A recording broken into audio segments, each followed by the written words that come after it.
Hi everyone, I'm Sarah Joseph and welcome to Parenting Essentials Talk to Me Tuesday Facebook Lives. This is, I have my Facebook going, my Zoom going so I can record this.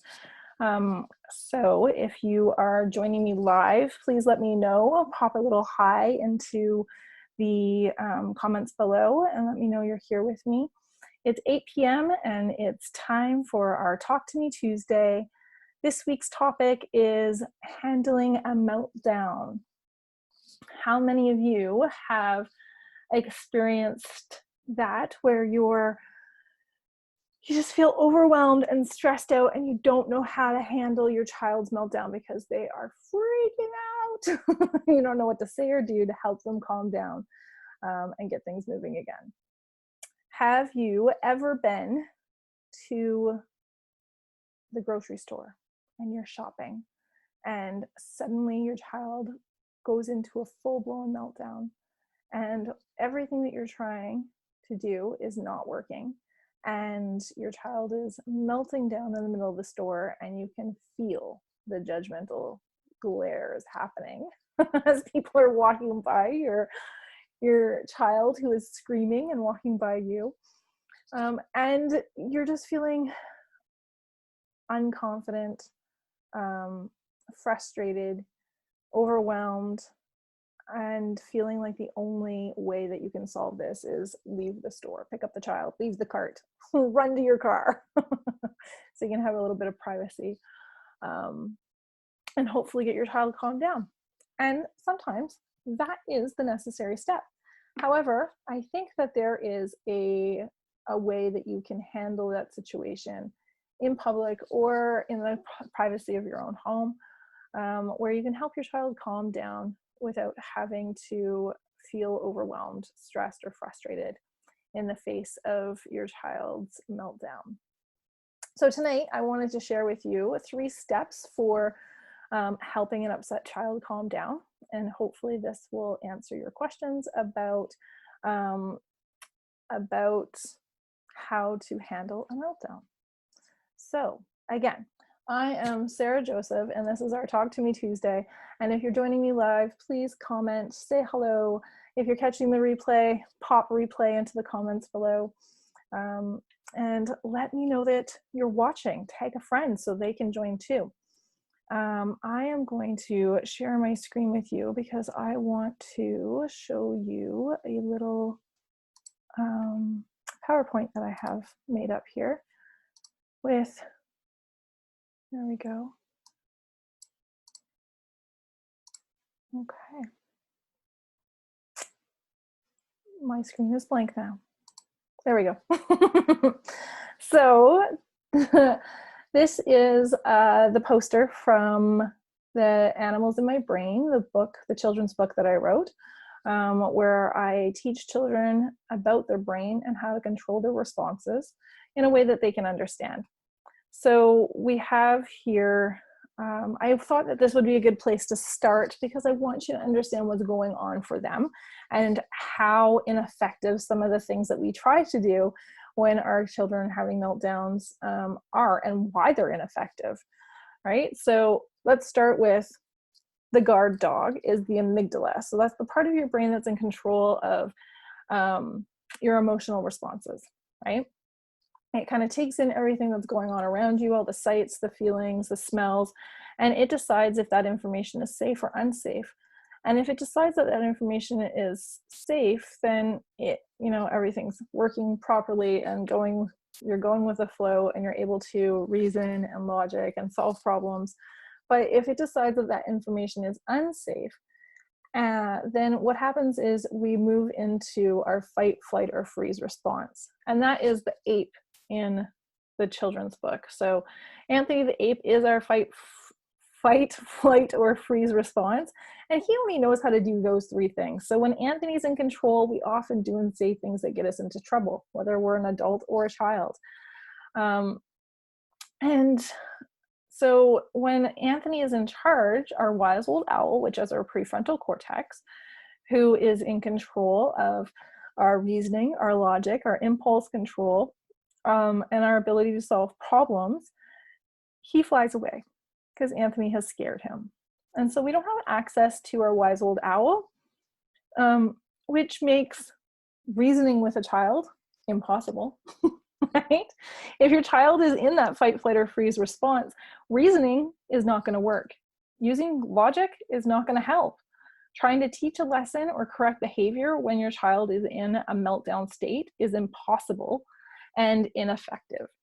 So the problem with the amygdala, or the guard dog, is that he's kind of like a puppy, and he doesn't really understand the difference between true danger and somebody pushing your buttons, or just feeling frustrated, or if you're a toddler having the word no said to you.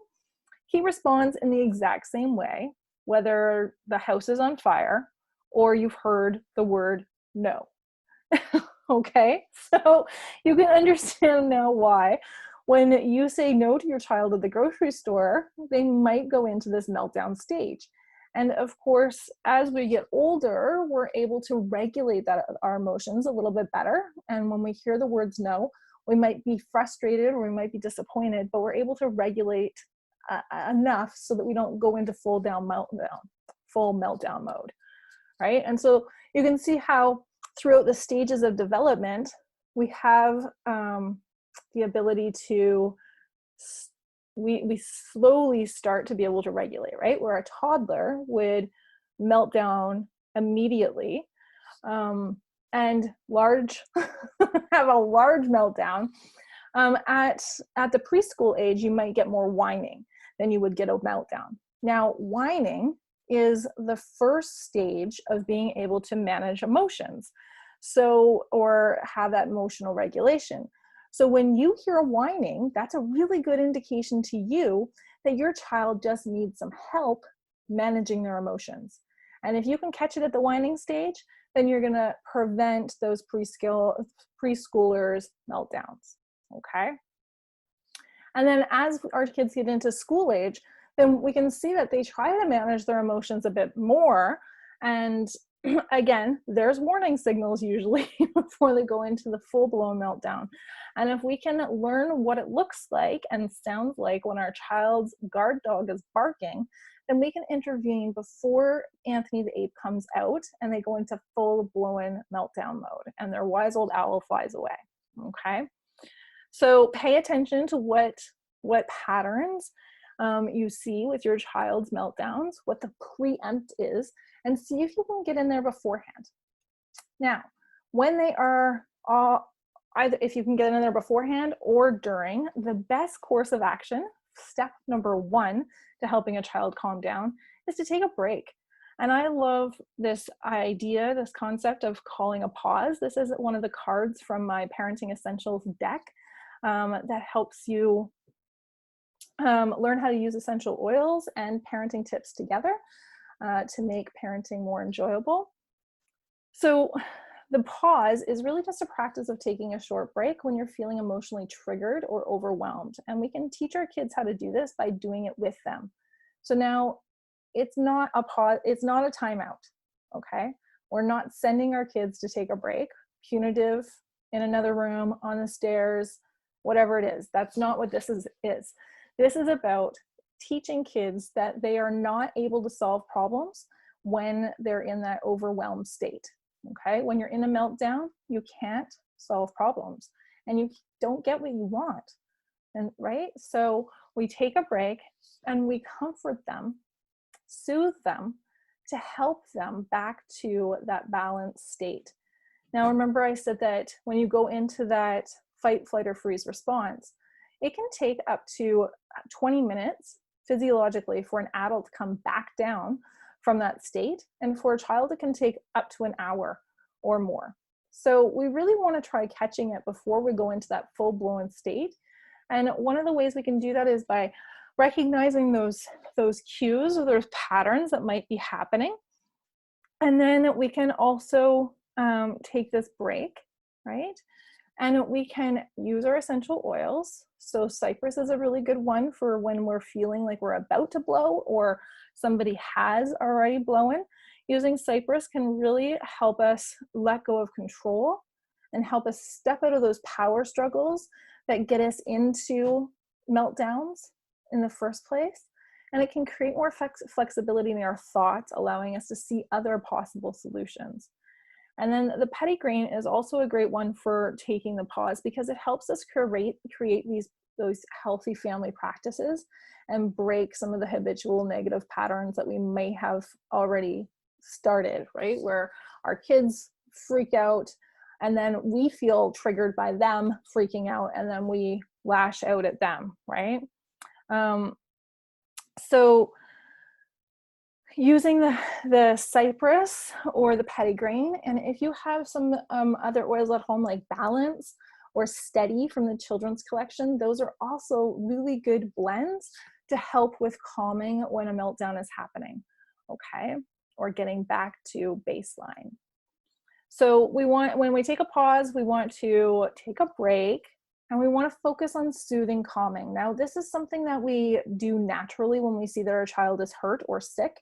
And as our children get older, we stop doing that when they're just upset about something, right? When they're 2 and 3 and they're upset about something, we might cuddle them and support them in those big feelings. But as they start getting older, we start thinking that they should be able to regulate their own emotions.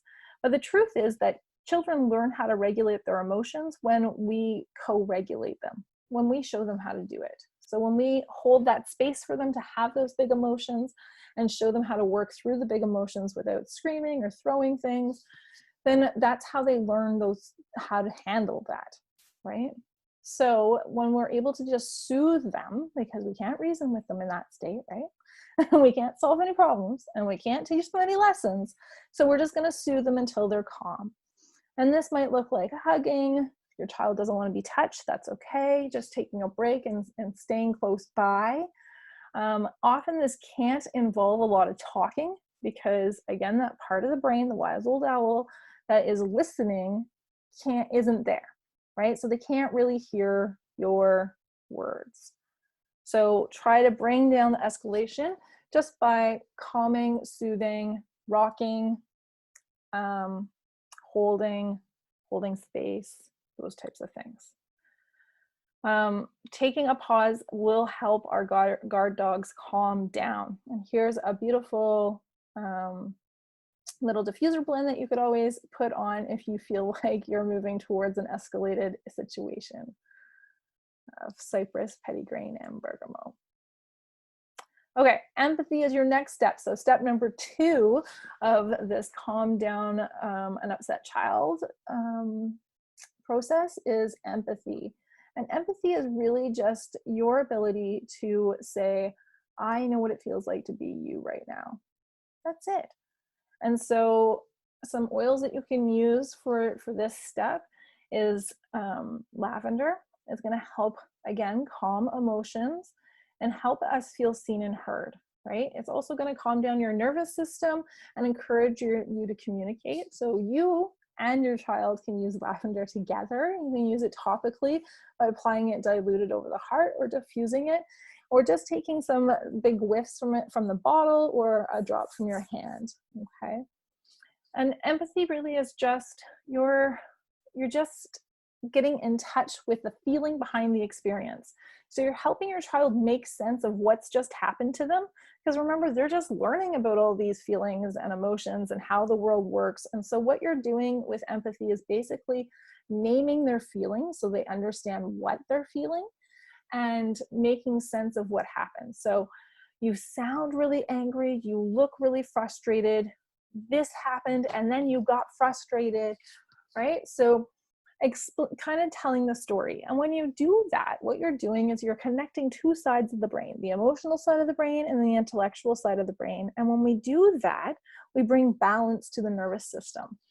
So empathy is a really great tool for continuing the process of calming down and helping us connect with our children and helping them learn what feelings are, how feelings work, how they got so triggered and upset in the first place, so that next time they can use that experience as a guide for how to respond better.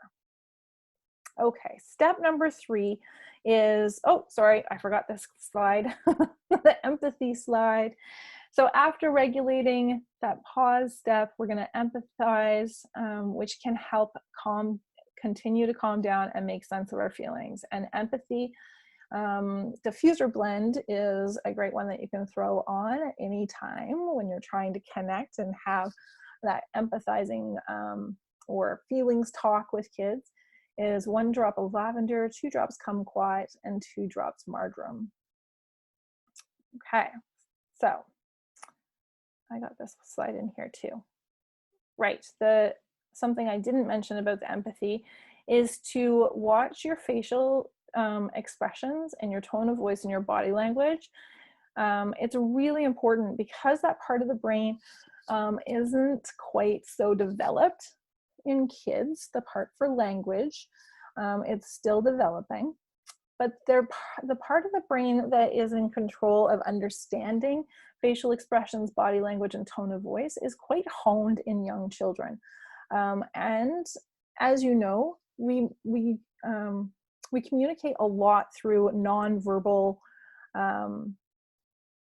communication, right? So our tone of voice, our facial expressions, and body language are really important steps to helping us communicate with anybody. So when you're speaking with empathy, it's really important that your tone of voice is calm and that and your facial expression is reflecting back a bit of what your child is feeling. Right? You can't be a robot and empathize. And sometimes the parenting information that we have had is that we need to be the calm in the storm. And this is true, but we need to be also empathetic. We need to show our children that we get what they're feeling, right? And so, for instance, let's think about your child is really sad and you come up to them and you're trying to empathize, and you throw this big smile on your face and you're like, oh, you look really sad right now. Yeah, they're not going to feel hurt. They're going to think you don't get me at all, right? And so it's really important that your facial expression and your tone of voice mimics a bit of what they're doing, right? So again, if your child is really sad, you're going to come up to them and you're going to say, oh, you look really sad right now. And that's going to show them that you really understand it. You really get them.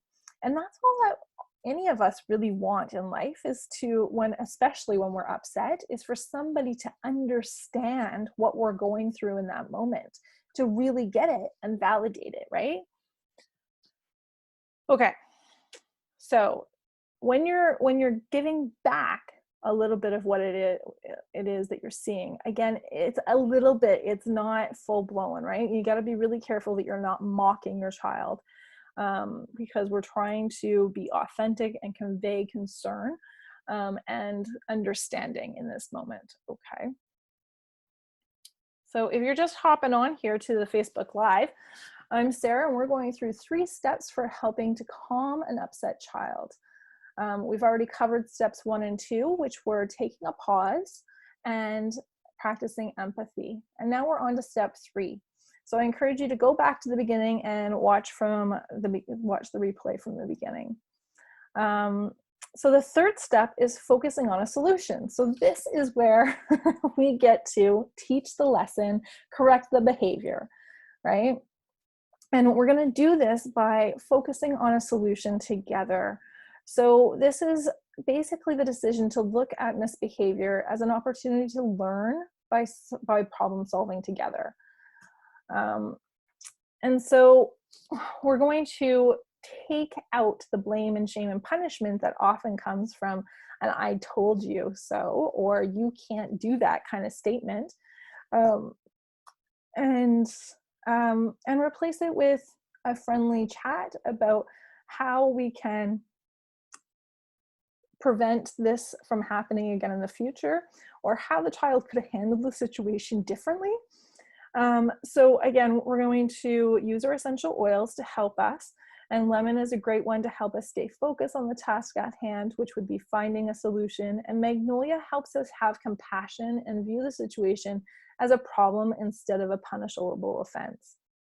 Remember that if we want our kids to come to us when they're older with their problems and challenges that they get into, we really need to help them solve problems when they're younger and know that we're on their side instead of fearing sharing their problems with us. Yeah. Okay, so when we're problem solving, we're really just going to focus on what was the problem. We're going to identify the problem together with the child. And often I like to ask them, what do you think went wrong? What do you think was challenging about that? Or what do you think happened there? Right? So ask them, see if they can identify what the problem was. And then brainstorm together for solutions. And again, you don't need to evaluate the solutions right then and there. You can just ask them how they think they could have handled that better, or how you can solve the problem. And so the problem might be how they acted, or the problem might be that they hurt somebody, or they caused, they made a mess when they were upset. Right? And so pick one of the problems, identify that problem, and then brainstorm for solutions. Then pick one that works for everybody and that's respectful and related to whatever was going on. And then try the solution, right? So this is really about helping your child see that mistakes are okay, that everybody makes mistakes, and it's how we resolve and come back from the mistake that's important. So again, I lose my temper sometimes. You lose your temper sometimes. Those are just adult meltdowns, right? And so it's really important that we show our kids how to handle their emotions by modeling for them. So think about for yourself, when you're upset, what does that look like? What does it sound like? And how do you handle it? How do you model getting back to a baseline, getting back to a calm state for your kids? And if you make a mistake while you're in that state, like yelling at them or throwing something, slamming doors, any of those things, do you fix it afterwards? Do you take responsibility for it and solve that problem by apologizing, taking responsibility, cleaning up, whatever it is, right? Those, when you model that, then your children will be more likely to follow through as well. Okay, so let's see. We have a diffuser blend for solutions. It's 2 drops lemon, 2 drops cedarwood, and 2 drops clary sage. So after regulating and empathizing, the wise old owl should be back on her perch, and then you can focus on solutions and finding a solution together. All right, well, I hope that you found these 3 steps helpful. And if you did, please head to the Facebook group to get your free download of my guide, 3 Steps to Calming an Upset Child, which will review the 3 steps that we talked about tonight: the taking a pause, the empathizing, and the focusing on solutions. It includes those 3 cards that I showed you from my Parenting Essentials card deck, and all of the information that were on those. And of course, if you'd like to connect more, please, you can find me on Facebook, also on YouTube, and on Instagram. Thank you for joining me tonight for this Talk to Me Tuesday. I am going to end my slideshow now, and we have time here for any comments or questions that may have come up. And I'm checking here on the Facebook, but I'm not seeing a whole lot of questions going on. Of course, I can't handle the sound. But remember that to give me a like on this video, and you can visit the Facebook group. The cover photo on the Facebook group is the link to download your free copy of the 3 Steps guide. And if you have any ideas for another topic that you'd like me to cover, please let me know in the comments or by private messaging me or emailing me. I love to know what it is that you would like me to focus on for these Talk to Me Tuesdays. The idea behind them is that you are in charge. You are the director of these sessions. So you get to ask questions and I'll answer them, or send me ideas for topics and I will come up with some information to share with you. Tonight's topic was suggested by somebody who wrote in. She wanted to know how to handle meltdowns. And I thought that was a great idea because so many people struggle, right? And it's something that I've struggled with before too. I found that those 3 steps have changed the situation entirely. So now when a meltdown comes, I know what I'm doing. I feel more confident, and as long as I can handle my own triggers, as long as I don't get wrapped up into my child's emotion and get triggered and start escalating myself, then it usually, those 3 steps work like magic. I'm telling you. Give it a try. I'd love to hear how it works for you. So please come back and comment on this video and let me know, or send me an email or something so I know how the steps are working for you. Okay, so I guess that is it for tonight. And thank you again for joining me for this lovely Facebook Live. Talk to Me Tuesday, and I will see you next Tuesday at 8 p.m. where we'll be talking about, I don't know yet, whatever you want me to talk about. So please send me something and I will let you know by next Monday what we're going to be talking about on Tuesday. Okay, have a great night and thank you again for joining me.